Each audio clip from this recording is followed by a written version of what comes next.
Bienvenue dans cette série de podcasts consacrée à la santé du dirigeant, produite pour Massif Pro, la communauté. Diriger une entreprise est une aventure passionnante, mais derrière les décisions, les responsabilités et les défis du quotidien, il y a aussi un être humain. Un dirigeant qui doit prendre soin de son énergie, de son équilibre, de sa santé physique et mentale pour pouvoir continuer à avancer durablement.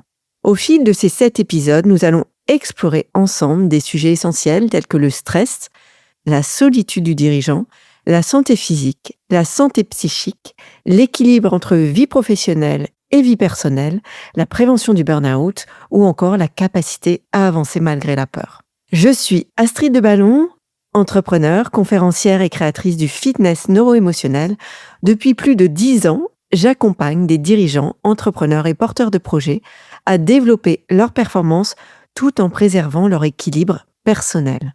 À travers cette série réalisée pour Massif Pro, la communauté, mon objectif est de vous transmettre des pistes de réflexion, des outils concrets et des clés de compréhension issues des neurosciences du comportement humain et de mon expérience de terrain auprès des entrepreneurs et des dirigeants. Dans cet épisode, nous allons parler de la solitude du dirigeant. La solitude du dirigeant, c'est un fait. Quand on est au sommet, on est seul. Et c'est quelque chose qu'on peut même apprécier dans certaines périodes. Mais dans les moments complexes de restructuration, de croissance, de décisions difficiles, cette solitude peut devenir très lourde à porter. Alors qu'est-ce qu'on fait ? Parfois on fait l'autruche. On se noie dans le travail parce que tant qu'on est dans l'action, on ne ressent pas le vide.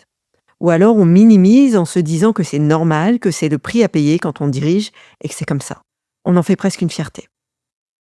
Ou on essaie d'en parler à des proches qui écoutent avec bienveillance, sincèrement, mais qui ne vivent pas cette réalité et qui ne peuvent pas vraiment comprendre ce que c'est de porter ce niveau de responsabilité.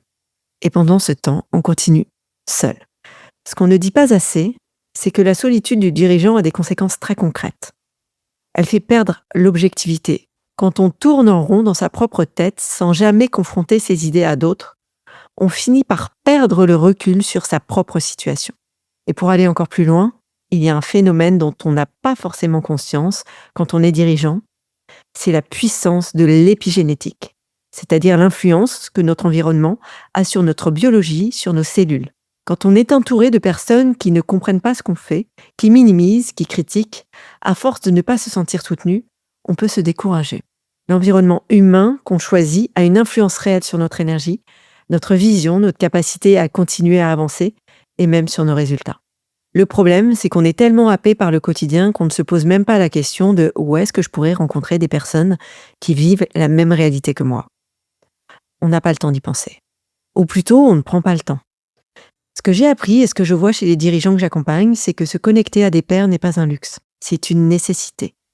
Que ce soit dans des clubs de dirigeants, des groupes de travail, des dîners informels entre entrepreneurs, pouvoir partager avec des gens qui ont le même type de responsabilité que soi, c'est apaisant, c'est ressourçant et surtout, ça nourrit profondément.